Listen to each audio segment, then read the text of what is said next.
সন্ধ্যাবেলায় দাসের অফিসে ঢুকে দেখলাম ও তখন বসে কতকগুলো কাগজপত্র পড়ছে। আমার পায়ের শব্দে প্রায় চমকে উঠল। বলল, হ্যাঁ, ও তুমি? তোমার অফিসে আলো জ্বলতে দেখেই ঢুকলাম। এখনো বসে আছো যে বড়? না না, কাজ হে, তুমি বুঝবে না।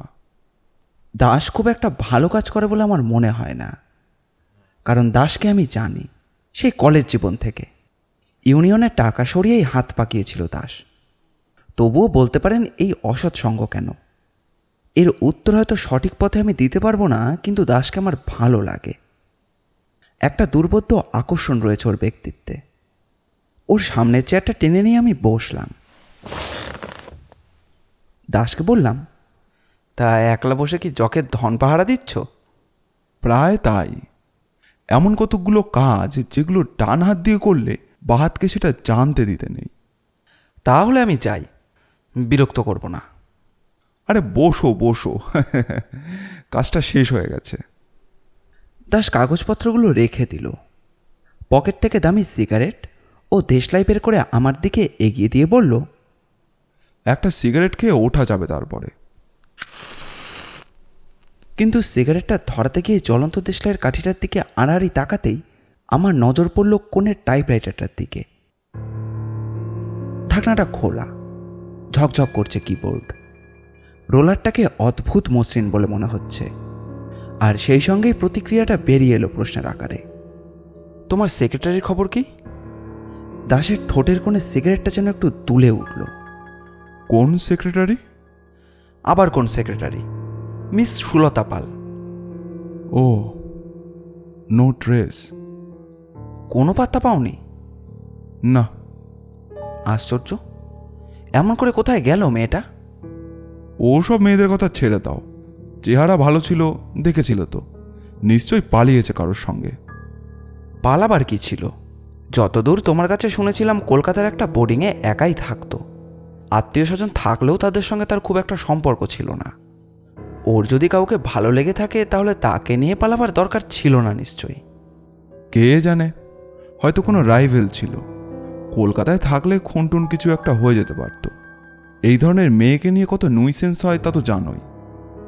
তা হয়তো হয়, তবে দাসের সেক্রেটারি সুলতা পালের সম্পর্কে এরকম কথা ভাবতে আমার কষ্ট হচ্ছিল। মিষ্টি চেহারা শান্ত ধরনের ওই মেয়েটিকে কতদিন আমি নিবিষ্ট মনে ওখানে টাইপ করতে দেখেছি। সামান্য একটু নিরীহ ঠাট্টাতেও মেয়েটির গলা রাঙা হয়ে উঠত, নিচু হয়ে যেত চোখের পাতা। তার মধ্যে ঠিক এসব জিনিস আমি আশা করিনি। আমি সাহিত্যিক নই, তবুও সাহিত্যিকের ভাষায় আমার মনে হলো, যেসব মেয়ে প্রথম প্রেমের জন্য চিরকুমারী হয়ে থেকে যায়, সুলতা সেই দলেরই। কিন্তু সুলতা যে প্রায় 15 দিন ধরে নিরুদ্দেশ, এটা ঠিক কথা। কোনো অ্যাক্সিডেন্ট হয়নি, কোনো বিপদে পড়ার মতো কাঁচা মেয়েও সে নয়। এতএব সে পালিয়েছে এটা ধরে নেওয়াই যেতে পারে। দাস বলল, সেক্রেটারির কোনো ভাবনা নেই। আজ 3 জন ইন্টারভিউ দিয়ে গেছে। তবে মেয়েটা বড় ভালো কাজ করত। তা করত? দাস চুপ করে রইল। একটু আগে যেই সিগারেটটায় বারবার টোকা দিচ্ছিল, অনেকটা ছাই জমতেও এবার সে সেটাকে ঝাড়ল না। আমিও চুপ করে বসে ছাইটা কখন ভেঙে পড়ে সেইটা দেখার জন্য অপেক্ষা করতে লাগলাম।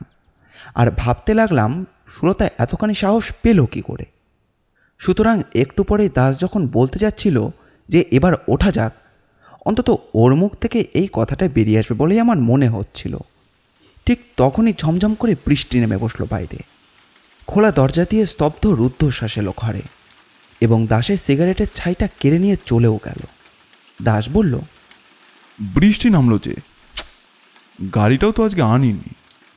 না থামলে বেরোনো যাবে না, বেশ ঘটা করে নেমেছে। ট্রাম পর্যন্ত যেতে গেলেও ভিজিয়ে ভূত করে দেবে। তাই থামুক। তাহলে তুমি একটু বসো, আমি টাইপিংয়ের একটা কাজ ছেড়ে নিই ততক্ষণ। উঠে টাইপরাইটারের দিকে এগিয়ে গেল দাস। সুলতার সম্পর্কে ভাবনাটা ভোলবার জন্য আমি বাণিজ্য সংক্রান্ত একটা পত্রিকা করিয়ে নিলাম টেবিল থেকে। তারপর মাল্টিপারপাস স্কিমের উপর একটা প্রবন্ধ পড়বার চেষ্টা করতে লাগলাম। আলগা মনোযোগের ভেতরে কানে আসতে লাগলো বাইরের বৃষ্টির আওয়াজ, আর তারপর খটখট করে গোটা কয়েক টাইপিংয়ের শব্দ। পরক্ষণেই দাস হেসে উঠল। এ কি, হাসছো কেন? ব্যাপার কি? আরে এসে দেখো কি মজা হয়েছে। আমি উঠে গিয়ে ওর পাশে দাঁড়ালাম। মজা করেছে বটে এটা, তবে ওপরে টেন্ডার বলে হেডিং দিয়ে তার নিচে 3বার টাইপ করে বসেছে একটি নাম, সুলতা পাল। অবাক হয়ে বললাম, এর মানে? সুলতা পালের নাম টাইপ করছো কেন? মানেটা তো আমিও ভাবছি। লিখতে গেলাম টেন্ডার, কিন্তু লিখে বসলাম সুলতা পালের নাম। তা আবার 1বার নয়, 3বার। এতে অস্বাভাবিক কিছু নেই। এতক্ষণ ধরে ওকে নিয়ে আমরা আলোচনা করছিলাম, আর ওর ব্যাপারটাও এতই বিস্ময়কর যে মনের মধ্যে ওর নামটাই ঘুরছিল। অন্যমনস্কভাবে তাই হয়তো চেপে বসে আছো। তা বটে। আজ 1 বছর ধরে সুলতা এখানে কাজ করে চলেছিল, একেবারে ঘড়ির কাঁটার মতো। একটা দিনও কামাই করেনি, 1 মিনিট লেটও করেনি। 5 মিনিট আগে ছুটি নিয়ে চলেও যায়নি কোনো দিন। এর প্রত্যেকটা চাবিতে সুলতার আঙুল জড়িয়ে রয়েছে। দাসের মুখের উপর একটা বিষণ্ণ ছায়া নেমে এলো। আমরা আবার দুজনে গম্ভীর হয়ে রইলাম। সুলতার শান্ত মিষ্টি মুখটা আমি কিছুতেই ভুলতে পারছি না। দাসের চোখ দুটো কেমন যেন উদাস আর গম্ভীর হয়ে গেছে। আমার জিজ্ঞেস করতে ইচ্ছে হলো যে তুমি কি ওকে ভালোবাসতে? বাইরে বৃষ্টি পড়তে লাগলো। ধুলোর তপ্তশ্বাস আর নেই। দরজা দিয়ে ঠান্ডা ভিজে বাতাস আসছে। আমরা দুজনেই কিছুক্ষণ স্তব্ধ হয়ে রইলাম। দাসে নিস্তব্ধতা ভাঙল। টাইপটা সেরেই ফেলি। কাগজটা খুলে সেটাকে তাল পাকিয়ে নিচে বাস্কেটে ফেলে দিয়ে জড়িয়ে নিল আরও একখানা কাগজ।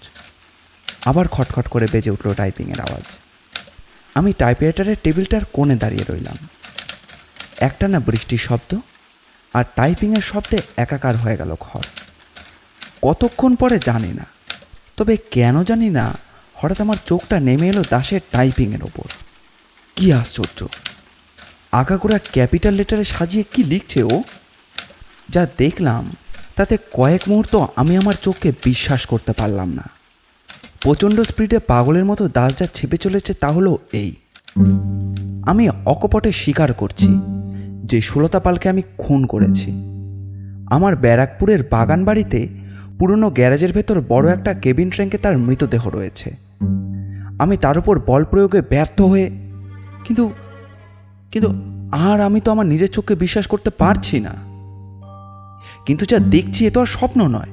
আমি আর্তনাদ করে উঠলাম, দাস, এ কি ছাপছো তুমি?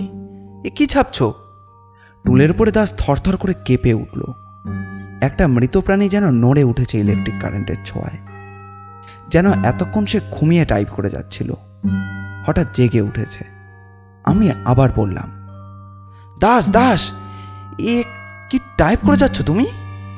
নিজের টাইপিংয়ের উপর চোখ বুলোতে দাসের 10 সেকেন্ডও লাগলো না।